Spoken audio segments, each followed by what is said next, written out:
پاکستان میں نظام جو ہے نئے الیکشن کی طرف چلا جائے اور فیئر اور فری الیکشن کی طرف جائے تو اس کو ہم ویلکم کریں گے۔ ابھی یہ مخصوص نشستوں کے فیصلے کے بعد کوئی آپ کو میسیجنگ ہوئی ریزمپشن کی بات چیت دوبارہ سے شروع ہو دونوں جماعتوں کے درمیان؟ آفیشلی کوئی ایسا رابطہ نہیں ہوا کہ دونوں پارٹیوں کے درمیان مذاکرات ہو رہے ہوں یا مذاکرات دوبارہ ریوائیو ہو جائیں۔ تو کیا آپ سمجھتے ہیں کہ گورننس کے ایشوز کے اوپر بات نہیں ہونی چاہیے؟ گورننس کے ایشوز پہ بات ہونی چاہیے مگر وہ پورے پاکستان میں ہونی چاہیے۔ آپ نے اگر قانون کی بات کرنی ہے وہ بات نہیں کرنی ہے جو اپنے فائدے کی ہے۔ انصاف یہ نہیں کہ پنچایت والے جی اس نے اتنا ووٹ لیا تھا اس کے وجہ یہ 2 اور 2 4 اس طرح سے نہیں ہے، 2 اور 2 4 قانون کے مطابق ہے۔ کیا آپ یہ سمجھتے ہیں کہ اتنے سارے جو وکلا جب ایک جگہ اکٹھے ہو جاتے ہیں تو کسی ایک رائے پہ جمع ہونا مشکل ہوتا ہے؟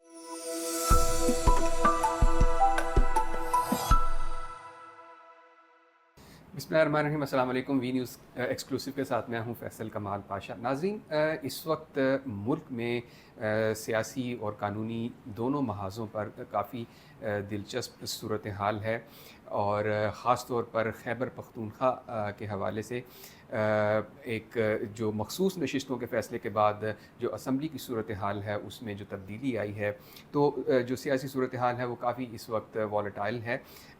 ہمارے ساتھ اس وقت موجود ہیں کامران مرتضیٰ صاحب، جمعیت علماء اسلام فضل الرحمان گروپ کے سینیٹر بھی ہیں اور ایک نامی گرامی قانون دان بھی ہیں۔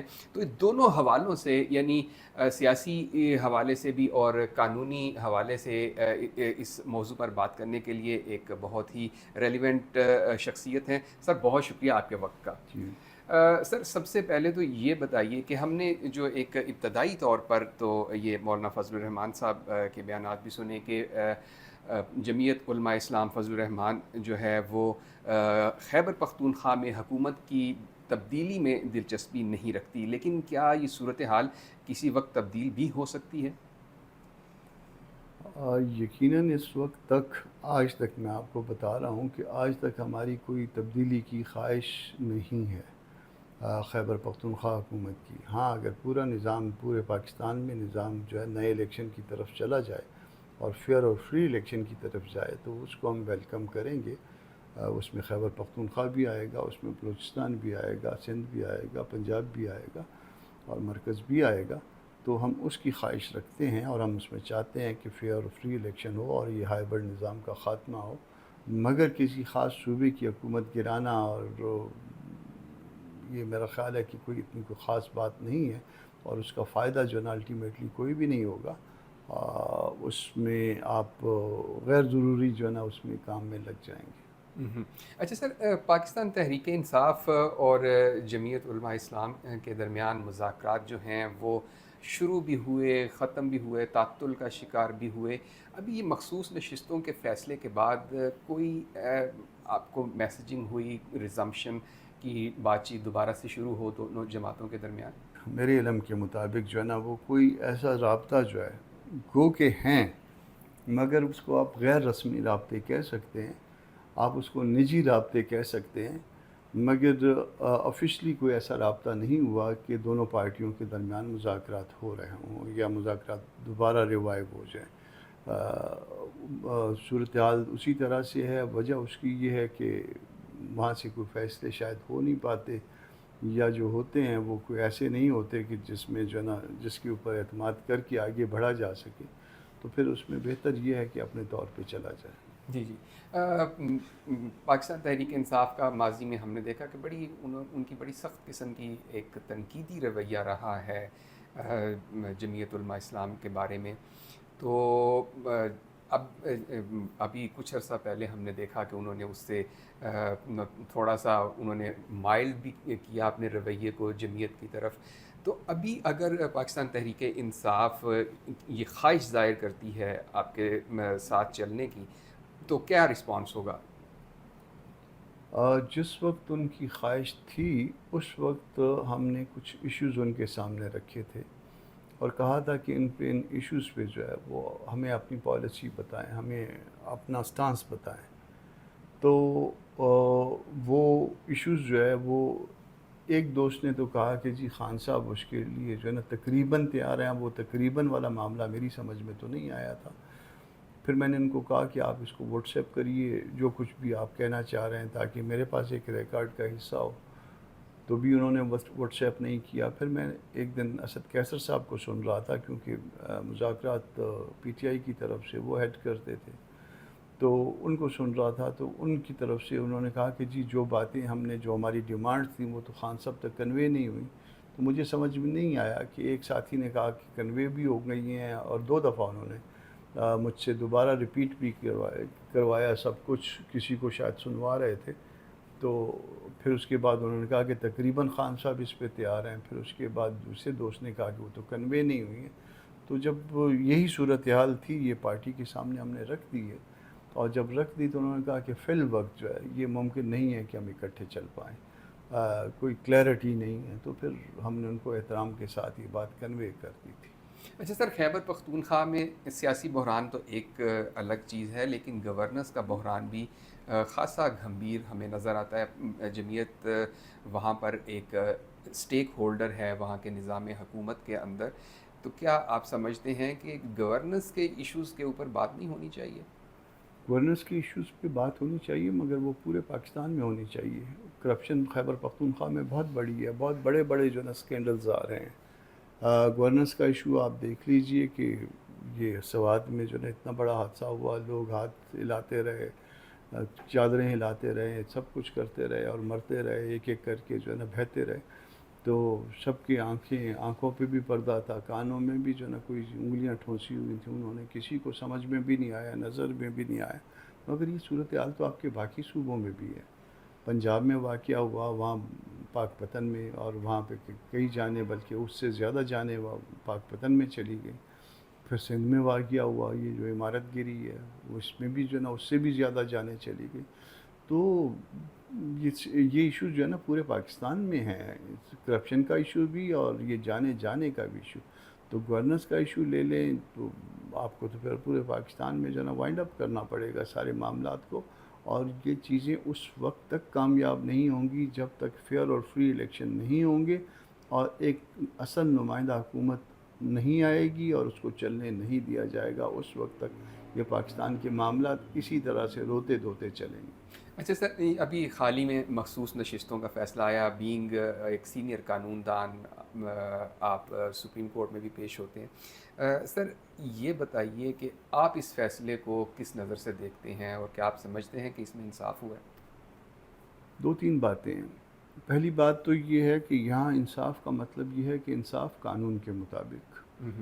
تو اس سے پہلے کہ آپ جائیں کہ یہاں پہ انصاف ہوا ہے, یہ کوئی پنچایت تو نہیں ہے, یہاں کوئی جرگہ تو نہیں بیٹھا ہوا کہ اس میں آپ کہیں کہ جی یہ پنچایت میں جو ہے نا وہ 2 اور 2 4 کرتے ہیں. یہاں تو 2 اور 2 4 جو ہے قانون کے مطابق کرنے ہیں نا. تو جب جو چیز قانون کے مطابق کرنی ہے, کیا قانون نے اس میں ہر چیز کے لیے مدت مقرر نہیں کی ہے؟ قانون نے کوئی اس کے لیے شیڈول نہیں دے دیا؟ اس شیڈول کو جو کراس کر جاتا ہے کیا وہ ڈیفالٹ نہیں کر جاتا؟ تو اگر کوئی ڈیفالٹ کر جائے, کوئی قانونی غلطی کر جائے, کیا اس کے باوجود جو ہے اس کا حق اس معاملے میں رہتا ہے؟ پھر اس کے بعد کیا وہ ججمنٹ جو کہ انڈر ریویو تھی, کیا وہ ججمنٹ جو ہے نا لیٹیگیشن میں اور آپ کر رہے ہیں, اور ریلیف جو ہے نا جو بھائی کیمرے پہ کھڑے ہیں ان کو جو ہے نا ریلیف دے دی جائے, کیا یہ ممکن ہے؟ قانون میں لکھا ہو کہ یہ معاملہ جو ہے 3 دن میں ہوگا, اور سپریم کورٹ کہہ دے کہ یہ معاملہ آج سے جو ہے نا وہ آگے اتنے دنوں میں ہوگا, اس مدت کو انلارج کر دے. کیا یہ بات کسی عام آدمی کی سمجھ میں بھی آتی ہے؟ قانون دان کو تو اس معاملے کو سمجھنے کی ضرورت نہیں ہے, مگر کیا عام آدمی کی سمجھ میں آتی ہے کہ قانون میں لکھا ہو 3 دن اور آپ اس کو کریں کچھ اور دن, 15 اور دن کر دیں. ہاں, اور لٹیگیشن تو میری اور آپ کی ہو اور ریلیف ان کو مل رہا ہو, تو یہ کیسے ممکن ہے؟ تو پھر جب ہر چیز ہوگی قانون کے مطابق ہوگی. آپ نے اگر قانون کی بات کرنی ہے وہ بات نہیں کرنی ہے جو اپنے فائدے کی ہے, آپ نے قانون کی بات کرنی ہے تو تمام پوری چیز کو اور قانون کو سامنے رکھ کے بات کرنی ہے. اور اگر آپ یہاں سے پیپر فائل کر دیں, آپ میری طرح جو ہے نا وہ آپ کا بھی ووٹ بینک نہیں ہوگا شاید اس شہر میں, ٹھیک ہے جی, آپ پیپر فائل کر دیں اور اسلام آباد سے ایک پیپر آپ کے اگینسٹ فائل نہ ہو اور آپ جو ہے نا ان اپوز آ جائیں. اب ایکچولی تو آپ نے ایک ووٹ بھی نہیں لیا, ماسوائے آپ کے پرپوزر اور سیکنڈر ادھر تھے, مگر دوسروں نے غلطی یہ کی کہ آپ کے اگینسٹ پیپر فائل نہیں کیے. تو کیا آپ جیتے ہوئے ہوں گے یا نہیں ہوں گے؟ جیتے ہیں نا. بالکل. تو اسی طرح سے اگر کوئی جو ہے نا وہ آپ کے 3 دن کے اندر جو ہے الیکشن لڑنے والی پارٹی کے ساتھ نہیں جاتا تو پھر اس کا اچھا سر، اس نتیجہ میں تو کچھ نکلنا تھا نا. ایک سینیریو تو یہ ہے کہ پاکستان تحریک انصاف کی، جیسے کہ آپ نے ذکر کیا کہ ان کی اپنی غلطیاں تھیں جس کی وجہ سے ان نشستوں سے محروم ہوئے. وہ اپنی غلطیوں کا فائدہ مانگتے ہیں. غلطیاں ہم نے کی ہیں، فائدہ آپ دیں. لیکن کیا یہ جو دوسری جماعتوں کو گئی ہیں، آپ کی جماعت بھی بینیفیشل ہوئی ہے اس فیصلے سے، یہ کتنا درست ہے؟ جی یہ اتنا ہی درست ہے کہ اگر فرض کر لیجئے، میں نے آپ کو اس کی مثال بڑی آسان سی اور سادی سی دی ہے کہ آپ پارٹی اے سے تعلق رکھتے ہیں، ووٹ آپ کو ایک نہیں ملا، مگر کسی دوسری پارٹی نے جو کہ یہاں پہ بہت ہی مقبول تھی، جی ٹھیک ہے جی، اس نے پیپر فائل نہیں کیے ان ٹائم، کیا وہ ٹائم انلارج ہو سکتا ہے؟ الیکشن کمیشن نے جو شیڈول دیا تھا وہ انلارج ہو سکتا ہے؟ نہیں ہو سکتا. آپ نے ووٹ ایک نہیں لیا اس کے باوجود، اور دوسری پارٹی کے پاس بہت بڑا ووٹ بینک تھا، مگر اس کے باوجود آپ جیتے ہوئے ڈکلیئر ہو گئے. آپ کو اس وجہ سے جو ہے نا کہا جا سکتا ہے کہ اس سیٹ آپ کی نہیں ہے؟ تو یہ نہیں ممکن. وہ اب جو باقی چیز بچے گی وہ انہی لوگوں میں تقسیم ہوگی جنہوں نے الیکشن میں حصہ لیا تھا. ٹھیک ہے جی. تو وہ قانون کے مطابق ہے. آپ انصاف یہ نہیں کہ پنچایت والے جی اس نے اتنا ووٹ لیا تھا اس کے وجہ، یہ 2 اور 2 4 اس طرح سے نہیں ہے. 2 اور 2 4 قانون کے مطابق ہے، اور قانون کو آپ نے، ہم سب نے ایکسیپٹ کیا ہے. 2017 والا قانون جو ہے جو بنا تھا اس میں one of the stake holder کون تھا؟ پی ٹی آئی بھی تھی، نون لیگ بھی تھی، ہم سارے تھے. جو رولز بنے ہیں وہ بھی اسی کے کنسنسس کے ساتھ بنے ہوئے ہیں، یا اس کو کبھی کسی نے چیلنج نہیں کیا. جو شیڈول آیا تھا ہم سب نے ایکسیپٹ کر کے، جو الیکشن کمیشن نے جس چیز کا بھی شیڈول دیا تھا ہم نے سب نے ایکسیپٹ کیا تھا نا. کسی کو کوئی پرابلم تو نہیں تھا اس شیڈول کے ساتھ. تو شیڈول کے مطابق جو ہے نا، اگر آپ سے بس گزر گئی ہے تو گزر گئی ہے، ٹرین آئی ہے تو چلی گئی، آپ سوار نہیں ہوئے تو پھر کیا کریں؟ بالکل. تو ٹرین کو واپس بلائیں. بالکل. اچھا سر، یہ بتائیے کہ عمران خان صاحب جب گرفتار ہوئے ہیں اس کے بعد سے ہم نے دیکھا ہے کہ پارٹی جو ہے وہ وکلا کی گرفت میں آ گئی ایک طرح سے. بڑے نامی گرامی وکلا ہیں ہمارے ملک کے، لیکن یہ خاص طور پہ مخصوص نشستوں کا کیس ہی اگر دیکھ لیں تو بڑی کرٹیسزم ہوئی ان کے غلط آئینی قانونی فیصلوں کو لے کر. تو کیا وجہ ہے سر کہ اتنے بڑے بڑے نامی گرامی وکلا اور اتنی فاش غلطیاں کس طرح سے؟ یہ تو ان سے پوچھیے نا، یہ ان سے پوچھیے کہ قانون غلط تھا یا آپ غلط تھے. دیکھیے قانون تو تھا نا، قانون تھا اور سب کو پتہ بھی تھا، اور جب سب کو پتہ تھا تو اس کے مطابق وہ کرنا چاہیے. اچھا یہ نہیں تھا کہ صرف جو ہے نا وہ سنی اتحاد کونسل سے بات کر رہے تھے، جماعت اسلامی سے بات کر رہے تھے، یہ تو آپ کو پتہ ہے نا. ہم سے بھی بات کر رہے تھے، یہ میں آپ کو آج بتا دیتا ہوں. اچھا جی ہاں، ہم سے بھی بات کر رہے تھے، اور ان کی کسی خاص بندے کی مولانا صاحب سے تک سے بھی بات ہوئی تھی، ملاقات ہوئی تھی. ٹھیک ہے جی. تو جب یہ ملاقات بھی ہو گئی، بات بھی ہو گئی، اور جب ملاقات ہو کے وہ صاحب چلے گئے تو درمیان کے آدمی تھے، ان کو میں نے کہا تھا کہ آج پہلا دن گزر گیا ہے، باقی رہ گئے 3 دن میں سے. تو یہ میں نے ان کو اس حوالے سے کانشیس کر دیا تھا جو درمیان کے بندے تھے. تو ٹھیک ہے، وہ ان کا اپنا جب ایک فیصلہ تھا، ہم کو اس بات سے کوئی پرابلم نہیں ہے کہ وہ کس کے ساتھ گئے یا کس کے ساتھ بات چیت کرتے رہے. بات یہ ہے کہ آپ نے ایک قانون کو درست طور پہ اگر نہیں پڑھا تو قصور کس کا ہے؟ قصور ہمارا یا آپ کا؟ اور ہم آپ کو آپ کی غلطیوں کا جو فائدہ کیوں دیں؟ نہیں کیا اور وہ غلطیوں کا فائدہ یعنی وہ کہہ رہے ہیں کہ اپنے ورکر کی کاسٹ پہ دیں. یعنی ایک آدمی نے یا ایک عورت نے یا ایک منارٹی سے متعلق کسی شخص نے پوری زندگی جو ہے وہ ہمارے ساتھ گزاری، اس جماعت میں گزاری، اپنی قربانیاں، اپنی مالی جانی ہر طرح کی، اور ان لوگوں کی کاسٹ پہ ہم جو ہے نا کسی اور پارٹی کو اکاموڈیٹ کر دیں، کیا نیچرل ہوگا یہ؟ اچھا سر، آن اے لائٹر نوٹ، کیا آپ یہ سمجھتے ہیں کہ اتنے سارے جو وکلا جب ایک جگہ اکٹھے ہو جاتے ہیں تو کسی ایک رائے پہ جمع ہونا مشکل ہوتا ہے؟ یہ ایسے ہی ہے جیسے بہت ساری عورتیں ایک جگہ اکٹھی ہو جائیں.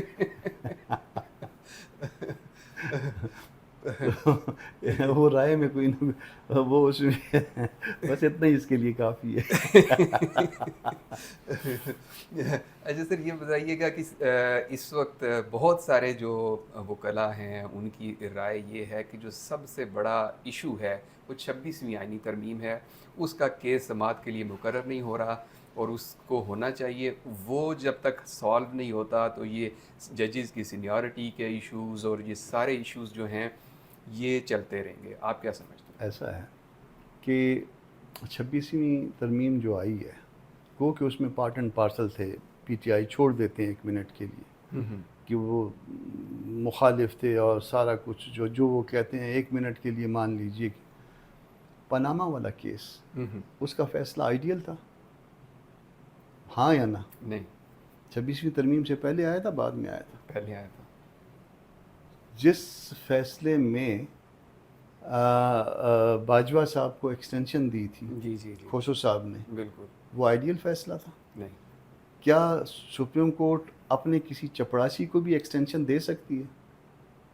دے سکتی ہے نہیں، بائی جوڈیشل آرڈر؟ نہیں دے سکتی۔ نہیں، انہوں نے ایک بندے کو دیا، بالکل، اور وہ بندہ جو کہ اس پوری پٹیشن میں شاید پتہ نہیں فریق تھا یا نہیں تھا، کسی اور کی پبلک انٹرسٹ میں آئی ہوئی پٹیشن، ان کو 6 مہینے کے لیے دے دیا اور ساتھ کہہ دیا کہ جی لیجسلیشن کریں، پارلیمان کو بھی حکم دے دیا۔ بالکل، تو یہ سارا 26ویں ترمیم کے بعد ہوا ہے۔ پہلے ہوا ہے۔ ایک اور اس کا اینگل دیکھیے، پاکستان 140ویں نمبر پہ تھا نا اس ریٹنگ میں، جوڈیشل ریٹنگ میں دنیا کی، بالکل، اب کوئی اس سے بڑھ گیا ہے یا اس سے کم ہو گیا؟ اسی پہ 140 پہ ہی ہے۔ جی جی، تو پھر کوئی جوہری تبدیلی آئی ہے؟ خالی وہ یہ ہے کہ اس سے پہلے فیصلے، جی جی، اس سے پہلے فیصلے کسی کے حق میں تھے، اور اس کے بعد کے فیصلے جو ہے وہ کسی، تو یہ فیصلے ہیں، فیصلے تو پہلے بھی ہو رہے تھے، فیصلے جسٹس منیر والے کیس سے لے کے بہت سے ایسے فیصلے ہیں جس کے اوپر آپ انگلیاں نہیں ہاتھ اٹھا سکتے ہیں، مگر وہ سب کے سب جو ہے 26ویں ترمیم سے پہلے ہوئے تھے۔ اور اسی 73 کے آئین کے بعد بے شمار آپ کو فیصلے ملیں گے جس کے اوپر جو ہے نا لوگ جو ہے وہ ہاتھ اٹھا سکتے ہیں، انگلیاں اٹھا سکتے ہیں۔ تو اس میں 26ویں ترمیم کا کیا قصور تھا؟ اور اس 26ویں ترمیم میں پی ٹی آئی اتنی حصے دار تھی جتنا کوئی اور تھا۔ بالکل ٹھیک سر، بہت شکریہ آپ کے وقت کا۔ ناظرین، آپ نے گفتگو سماعت فرمائی جناب کامران مرتضیٰ صاحب کی، اور انہوں نے کہا کہ ابھی تک جمعیت علماء اسلام فضل الرحمان گروپ جو ہے وہ اس حق میں نہیں ہے کہ کسی حکومت کی تبدیلی کی جائے، بلکہ جو حل ہے اس وقت ملکی مسائل کا وہ فری اینڈ فیئر الیکشنز کا ہے۔ اس وقت تک کے لیے اتنا ہی، ہمیں دیجیے اجازت، اللہ حافظ۔